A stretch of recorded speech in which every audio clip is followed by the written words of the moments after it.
Fuck it. Hello, everybody. My name is Delzar. So today we're doing a little bit of reaction video. If you hear explosions outside, it's the day after the 4th, so people are still blowing shit up. Yay. Anyways, this is Overly Sarcastic Productions. This is a video that's talking about train fights, and now I'm kind of realizing there is a lot of train fights, or fights on top of moving slingular things like snakes and other weird dragons. Well, the dragon, does fighting on top of a dragon also fight? If you're fighting on top of a locomotive on top of a on a top of a thing that is used for locomotion. Is locomotion the word I'm looking for? Hold up.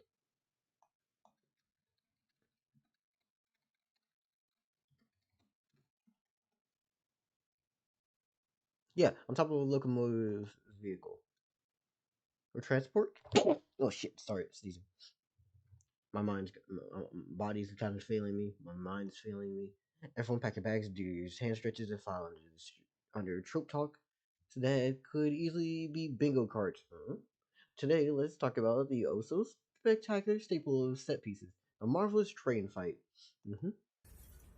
Boy, heroes sure are busy. Being a protagonist is a complicated profession, and the one nice thing about it is you usually don't need to worry too much about the commute because the plot has a tendency to I find look you at like a wherever you are. lobster that Being a escaped. danger magnet doesn't mean your average Lucy, what protagonist can happened? slack off. A fundamental part of any standard issue hero's journey is the journey bit, and most protagonists Mm-hmm, will mm-hmm. eventually find themselves jarringly uprooted from their home and turned loose in a big scary world to harrowingly make the grueling trek from point A to point B. And when that happens, it can be nice to have public transportation to rely on for some Mm-hmm. of that trekking. Or So departures: magic flight delayed, belly of the whale delayed. Ooh, woman as temptress cancelled.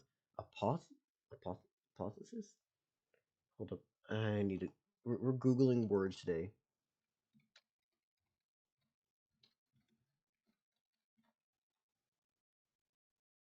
Highest point in development is something. Uh no wonder that one's also delayed. So, woman's temptress. Okay, okay, and the road of trials. So, magic flight's cool. Belly of the whale would be nice. That's a good callback. I actually really like Belly of the whale. More people just. You know what? I for reference, inside joke of this channel is vor. Um, Or so you'd think, but a protagonist's work is never done, and while somebody from the real world might think of trains as reliable, fast, and comfortable modes of transportation, a character in the mm-hmm. wonderful world of fiction should be aware that trains are plot magnets of the highest order, and there is no such thing as an uneventful journey. It's a pretty foundational rule of storytelling that most of the time we're going to be seeing our protagonists doing the plot, when the character. But if they don't see me eating or sleeping, how will how will they know that I have 2 hours to tell this story? So we'll just have to suspend that Are doing disbelief. anything other than plot advancement, it's usually thought of as filler, and for the sake of pacing, basic or repetitive elements of the story are usually skipped over. We're generally not glued to the protagonist 24/7, following them into all of their naps and bathroom breaks. And generally, it's pretty easy to On screen, what the audience sees: confrontations, occasional breaks, important conversations, exposition dumps.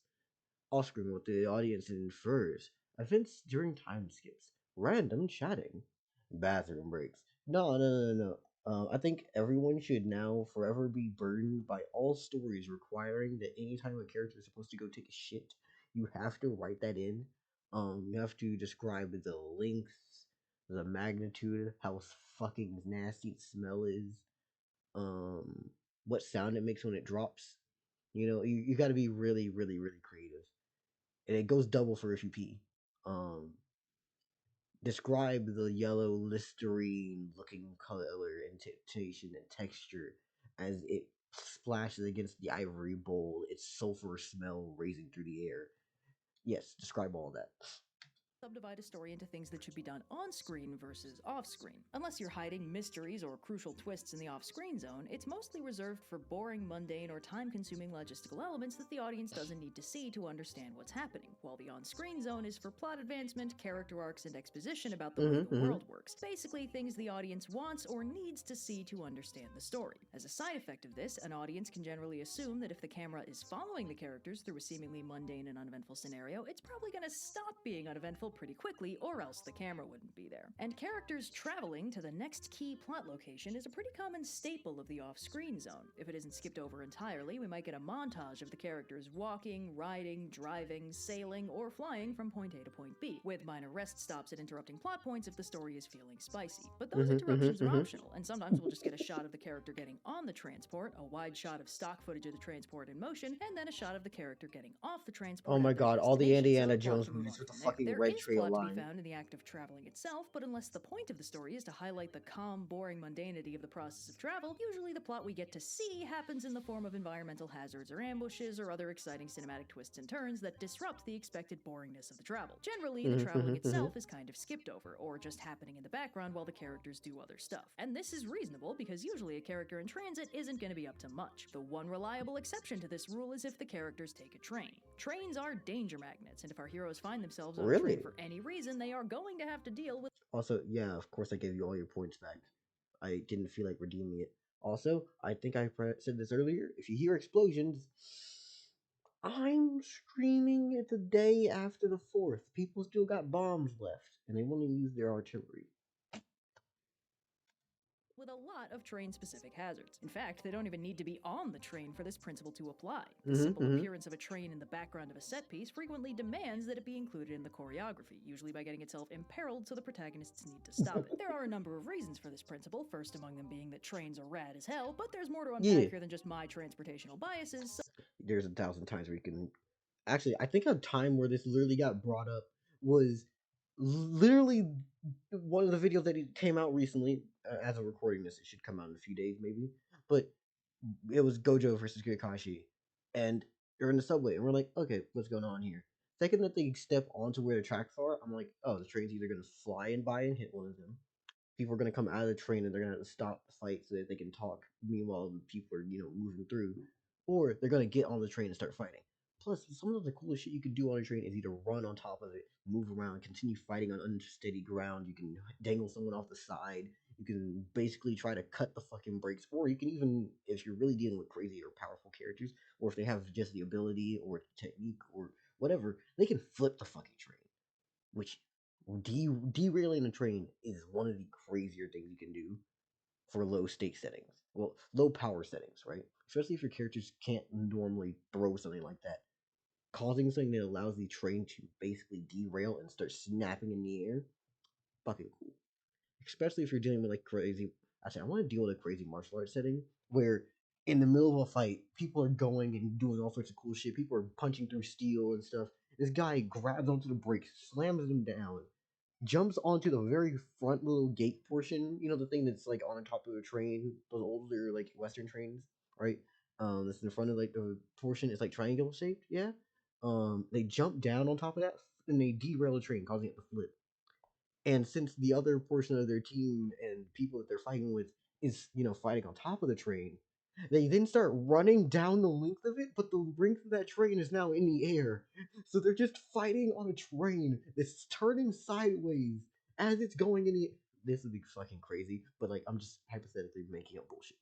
Anyways, let's continue. So let's get into it. One big reason train fights are so common seems to be that they're multi-purpose. It lets the writer accomplish two things at once. In most transportation montages, the character's forward progression is interrupted by the plot when they get ambushed or deal with an environmental hazard or something, and then they have to backtrack or take the long way around or run away. And at the end of it, they still have to travel the rest of the way from point A to point B. Punching up the plot through exciting interruptions actually halts the overall advancement of the story by preventing our characters from continuing on to the next location where the main plot is. None of this applies in a train fight, because no matter what's happening in the train is still usually getting from point A to point B the whole time. Even when the train's progress becomes part of the hazard, it's usually just because somebody cuts the brakes and the train starts making progress dangerously fast, which is still ultimately a good thing for the overall plot advancement. No villain schemes to stop the train and force the passengers to disembark early. This means the writers can throw whatever they want at the characters without impeding their ability to move the plot along by getting where they need to go, which is a very useful bit of sleight of hand. And on the flip side, if the characters don't want to go to the train's final destination for whatever reason, that automatically turns its arrival into a ticking clock. The characters have to deal with their plot-based problems before. Now I wanted to ask the inverse. What if the villain isn't trying to ride the train to get to the ending, and the hero is trying to ride instead to get to where they are? You're trying to deliver, like, say, information or the MacGuffin, and now the villain is like, Oh yes, yes, yes, yes, yes. You see, I've been secretly the henchman of that guy over there who you just saw got executed. Uh huh. Uh huh. Yeah, I riddled him with like 50 bullets to the dome, all of them directly in the eye socket. But even though I put a hole through him, what's actually happened is I've not been a bumbling fool. I've been using his muscle and his army to basically get you all to move all the MacGuffins into one spot, and then we attack that one spot, and now you're transporting it to somewhere else. So I'm gonna just attack you in the middle of your transport and take everything as soon as possible to push us to our third out breakdown. Third act breakdown, is that the right terminology? I think you know what it is. Before the train reaches its station, or a bridge that's out, or a dead end at alarmingly high speeds, or whatever's waiting at the end of the tracks. And if the story Mm-hmm. factors in the idea that the train is out of control and needs to be slowed down or diverted before impact, that adds tension to the ticking clock that makes the whole thing feel even more exciting. But logistics aside, even if the What characters makes train fighting explode space and characters have very limited room to maneuver? Excuse me, this is the quiet car. I'm so sorry. Oh, ma'am, I'm gonna be honest with you. Jump out the window. If someone got a gun in the train, and this is like a superhero story, people gonna explode. Um, traveling to the train's destination isn't central to the plot advancement, trains just and jump out the similarly window. shaped modes of transportation have a bunch of qualities that make choreographing fights in them very interesting. Most obviously, they're an innately claustrophobic environment. Trains are narrow, fast-moving, cluttered environments without many places to hide. This can be good for high-octane fights as well as more slow-paced, sneaky conflicts, like if the protagonist needs to hide from bad guys in a space that's barely 10 feet across. Since a train is one big straight line, characters can't readily sneak past each other unless they go outside of it. And on that note, it is an absolute law of fiction that any characters fighting in or around a train must eventually take the fight on top of the train. The Yep. negative benefits of this are obvious. This is an extremely perilous environment with high-speed hazards galore. Even keeping one's footing is difficult and dangerous, and a character can be smoothly knocked out of the fight just by kicking them over the side, which makes for clean and efficient minion disposal or a convenient fake-out death for a protagonist who goes over the edge, which is shockingly common, especially if the train is going over water. Likely hazards include tunnels, inconveniently close spurs of rock, or support struts that our characters need to dodge around or get absolutely wrecked by. Mileage may vary depending on a Jesus character's fucking individual Christ. power set. For some characters, this is a supremely deadly threat, but if, for example, the character having the train fight is Spider-Man, the peril is significantly reduced and the fight mostly turns into exciting acrobatic spectacle. Characters with mobility-improving power sets can usually have a pretty good time with a train fight, but even high-powered characters who are just heavy hitters. How do I? Okay, sorry. I'm just thinking about how the protagonist is one of the stories I'm writing. How would Jet fit into this? Because Jet's main thing is like big cluster of embers and ash, a bestial transformation, and the ability to mitigate pain. So homie, honestly, strategy wise, would just be like, hey, it, damn. I was gonna say his main strategy would just be like, try to goat you into coming on the inside of the train, and then just light up the entirety by sitting on a massive burning cloud of ash and embers to just burn everything inside. But that wouldn't work because there's more than likely going to be random civilians. Now I gotta ask a question: does Jet care? Yeah, he would. Might have a much more uncomfortable time slowly and carefully trying not to get absolutely bodied by the environment around them. And if they're particularly heavy hitters, they might end up in the unenviable position of needing to stop the train with their bare hands. This is actually one of the fun and subtle elements of the train fight. It provides High winds, innocence in peril, impact hazard, high speed, narrow, stop the train, please, we're going to go overboard. The rails are fucking out!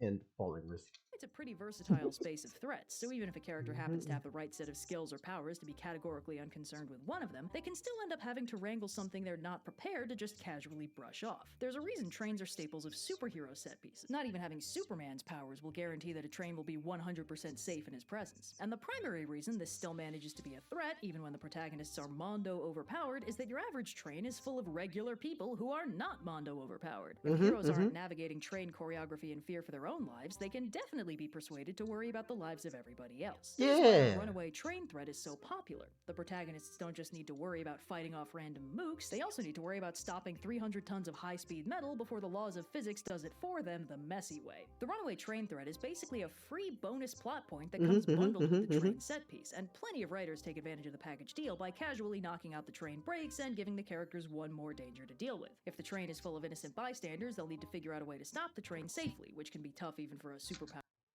I was also going to say another outcome is just going. The train has been set with bombs. Badass, while if the train is empty, they'll just need to escape it safely before it goes boom, which can be a challenge for anybody if it's going fast enough. And of course, a train can provide a fascinating plot hook even if the characters are completely unconcerned with riding it. If the characters aren't on the train, the writer just needs to give them a reason to want something that's on the train. A MacGuffin held by an antagonist is the most common lore, Yep. or just a MacGuffin being hauled as cargo. And this segues cleanly into the extra fun subtrope of the train fight known as the train heist. It can include Yeah. the same plot beats as the train fight, with the added bonus that the characters usually need to leap onto the moving train and break in from the outside. This has all the same perils as a standard train fight, Get us plus a an good element Red of Dead stealth, mission. especially if the train has guards to prevent exactly this kind of thing. Train heists have the same final stop ticking clock as any train fight, with the added tension that the characters heisting the train almost certainly want to be well away from it by the time it arrives at its destination. Not only is the train probably well guarded, it's heading directly for the people likely to be most upset if it gets robbed. There are several little subtropes that are basically Chase the train, break in from the inside. Bad guys inside, take the fight outside. Low clearance KO. Brakes are out. Bridge is out. Disconnect the cars, knocked over to the side. Instant bystanders. Sneak past the guys. Hijackers slash robbers. Volatile cargo. That thing where the villain specifically endangers the train, so the heroes have to let them escape while they save it instead. Yeah, yeah. Hostages is lovely.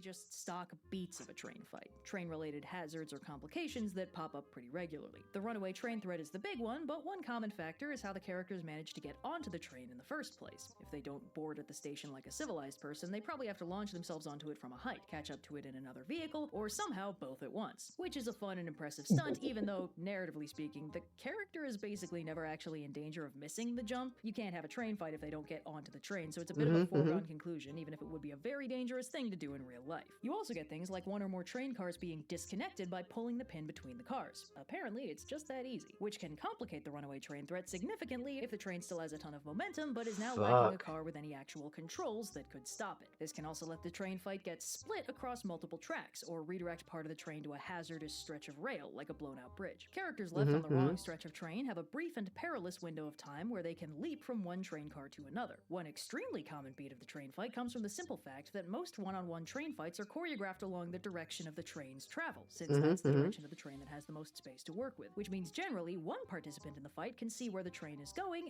and, more importantly, what hazards are coming their way. So it's very common for the fighter in this advantageous position to fake out or distract their opponent in such a way that they get taken out by a low-hanging support strut or sign. And there's one more meta-narrative benefit to setting a conflict on a train. Since train's primary deal is that it travels through areas that frequently don't have much else going on, the characters on the train can be effectively cut off from the outside world. It's a bottle episode on wheels, which is the term for a story that takes place almost entirely in a single location, usually to save money on production. But in a Watsonian sense, the bottle episode's primary strength is that it traps the characters in a tense situation and forces them to deal with it without outside resources or help. When the train is moving at high speeds, the characters typically can't leave because of the aforementioned speed problem. But stopping the train before it reaches its destination often causes a completely different kind of problem, by stranding the characters in the middle of nowhere.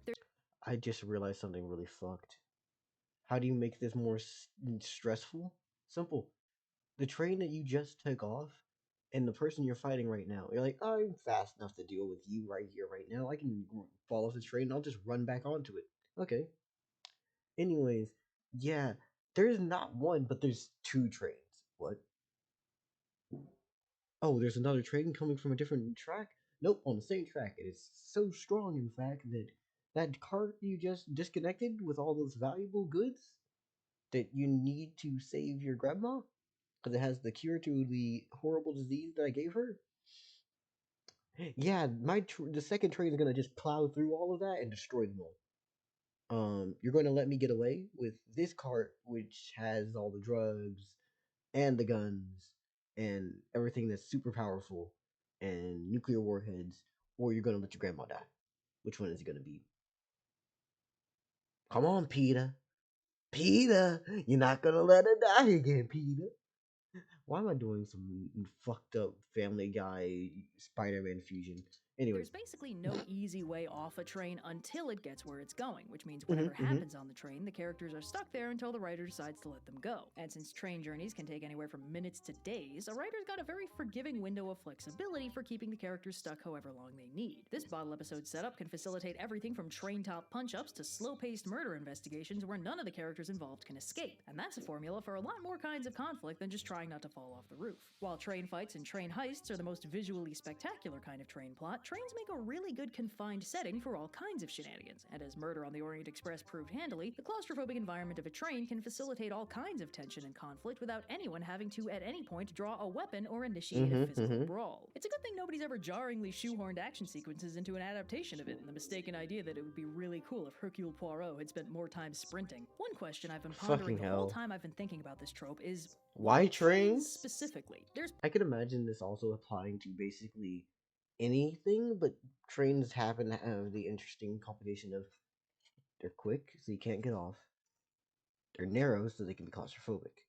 You could do the same effect, but inside of a serpent, right? If you wanted to just narratively change a train or make it like something different, but if you want to contain all these different aspects, it would still be a train. For example, if you had like a Chinese or Asian dragon, right? The royal noodle dragons, and like they were flying, right?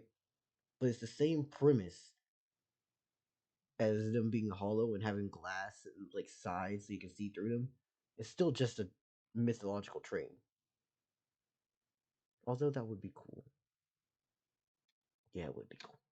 Damn. plenty of kinds of transportation, but none of them seem to have this many tropes this solidly defined around them. Cars are good for high-speed chases and getting wrecked, planes might get hijacked or wrecked, ships depend a lot on the setting but will usually be attacked by pirates or wrecked. If they aren't just being used to ferry the characters from point A to point B, their role in the story is still likely to be pretty one-note, if they play a real role in the story at all. When a character in a movie gets in a car, that tells you nothing about how the scene is about to play out, because the fact that they're getting into a car specifically is usually not important. Maybe they're gonna get roped into a street race, which does kind of matter that they're in a car, but maybe they're just gonna have a contemplative private character moment, or maybe there's a murderer in the backseat and they're about to get super kidnapped. It's a very non-specific setting, and that means it does.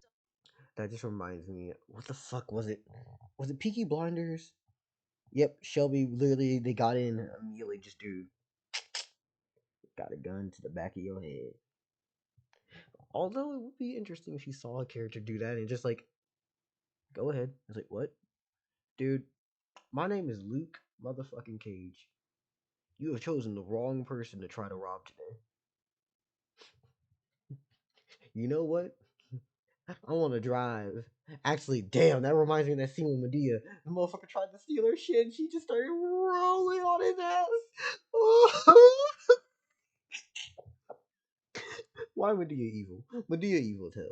Doesn't have specific tropes. Something about trains makes them a playground for scene choreography. But I don't actually think trains are the only kind of vehicle that facilitates this kind of fight scene. And I know this because the Shang-Chi bus fight basically has all the same beats as a train fight. It just happens to take place on a bus instead of a train. It utilizes the same narrow battlefield, part of the fight takes place on the outside of the bus, it even has a the brakes are out runaway vehicle subplot they need to resolve. The only difference is it isn't on rails. Trains are kind of in the Goldilocks zone of transportation when it comes to choreography potential. They're large enough to accommodate a decent-sized cast of characters, protagonists, antagonists, and bystanders alike, unlike a small vehicle like a car, which can basically house a half-dozen people tops, fewer if anyone's throwing elbows. But trains aren't so large that they give the characters too much freedom of movement, like if a story is set on a cruise ship or similarly massive transport. The characters can go outside the train, but it's not completely safe, another Goldilocks zone between vehicles like cars, where you can stop them and get out no problem, or vehicles like submarines and airplanes, where there is absolutely no safe way to leave them before they reach their destination. So you end up with room for a decent-sized cast where they still feel trapped with one another, moderate levels of peril that aren't immediately deadly for anyone who goes out through a window, and a metric buttload of little plot hooks and environmental hazards the characters can deal with while they work their way around the space. Another benefit might be that trains can be justified in showing up in a lot of different settings. Yep, magical Anything settings. modern has trains galore, no matter how many superheroes are running around in it. If it's anything historical post-1800, you can easily slap a steam train in there. If it's a fantasy setting, you can finagle little wizard with weird ideas into laying down some tracks. Even in space adventure sci-fi, you can throw together a maglev monorail high-speed super train to justify that it's in space. Even post-apocalypses can have working trains. And circling back to that very first point, almost like we're on a rail of some kind, it can be very Oh my beneficial god, for the a writer fucking to give their puns. characters a fast way to get from point A to point B. There's a real incentive to work trains or train-like transportation into stories if the writer doesn't want to write 3 months of hiking and camping or time skip through a lot of potentially juicy character development time. I feel like the reason train fights are so popular across so many genres is just that trains happen to have won the trope lottery. They're suitable to too many environments, they work in Hell too many yeah. contexts, they facilitate too many exciting action scenes and challenge the characters in too many unique ways. I You now may want not to like write it, the but train this scenes. is what peak performance looks like. So, This is yeah? what performance looks like. Jesus. Okay. Anyways, why did I not like this already? I was just enjoying the video, not enough to like. It was like Dell's talking too damn much to actually go and like the video. But please go watch the original video. Like the original video. Subscribe to the OSP. They are too good at doing what they do for you not to acknowledge them and fucking pay them their respects. Do that at the very minimum. As for me, I'm gonna start plugging my own stuff. You know how I work. Hopefully you do. If you do not, welcome. You've met my channel for the first time. Thank you. Okay, so you can like my video if you enjoyed what I had to say. Comment because you have something to say. And subscribe because I'm somebody you want to come back on support and somebody you think is worthy of your subscription. Thank you a lot. I think those are all around just the small things.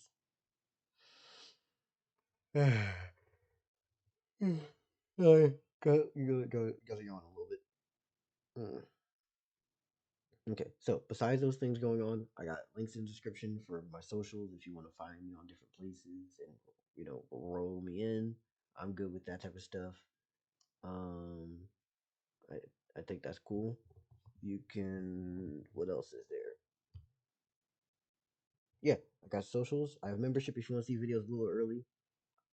I fill it up as much as I can, although it does run down sometimes. Um, and besides that, I think the main thing I have to say is that I also do commission work for pixel art and 3D models. Hit me up if you want to. Anyways, please have a lovely day. And let's begin. The very fast. Where was I going with that? You know what? Screw it. I got a new idea. Have a lovely day. And let's begin the race to the end.